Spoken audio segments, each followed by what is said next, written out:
The countdown to our Artemis I Moon mission, a moon-observing small satellite hitching a ride on Artemis I, and some other tiny satellites that could help us better prepare for space weather. A few of the stories to tell you about this week at NASA. We are targeting Thursday, August 18th for the rollout of the Space Launch System or SLS rocket and Orion spacecraft to Launch Pad 39B at our Kennedy Space Center. We will provide a live stream of the move on the NASA Kennedy YouTube channel. The SLS and Orion are targeted for a no earlier than Monday, August 29th liftoff on the uncrewed Artemis I test flight around the Moon and back. The test flight is the first in a series of increasingly complex missions to help us establish a long-term presence on the Moon in preparation for sending astronauts on to Mars. NASA's Lunar Ice Cube, a water-scouting CubeSat, is preparing to hitch a ride to the Moon as part of our uncrewed Artemis I mission.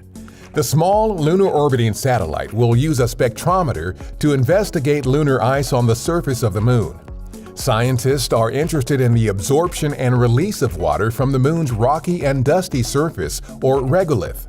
Lunar Ice Cube will also study the exosphere, a very thin atmosphere-like volume surrounding the Moon. By understanding the dynamics of water and other substances on the Moon, scientists will be able to predict seasonal changes for lunar ice that could impact its use as a resource in the future. The first of 6 toaster-sized satellites for our Sun Radio Interferometer Space Experiment, or SUNRISE, has been completed. The tiny satellites will combine to form a 6-mile-wide telescope in space, capable of detecting bursts of radio waves from the Sun's superheated atmosphere known as the corona. SUNRISE will help scientists better understand explosive space weather events. These phenomena generate particle radiation that can jeopardize astronauts and technology in space and adversely affect communications and power grids on Earth. SUNRISE is targeted for launch in 2024. On August 11th, we transferred ownership and operational control of the Earth-observing Landsat 9 satellite to the U.S. Geological Survey, or USGS. Landsat 9 is the most recent in the Landsat series of remote sensing satellites, which provide global coverage of landscape changes on our home planet. The Landsat program, a joint effort between NASA and the USGS, recently marked 50 years of continuous service observing Earth from space. Seeing Earth from space with your own eyes is a unique experience.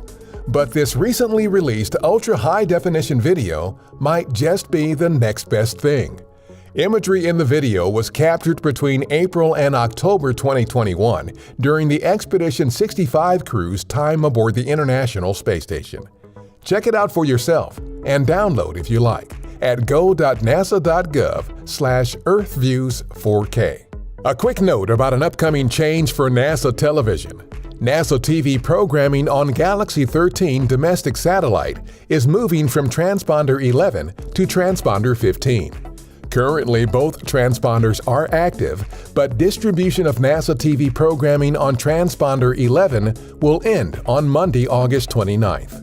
For complete details, please visit go.nasa.gov/transponder. That's what's up this week at NASA. For more on these and other stories, follow us on the web at nasa.gov/twan.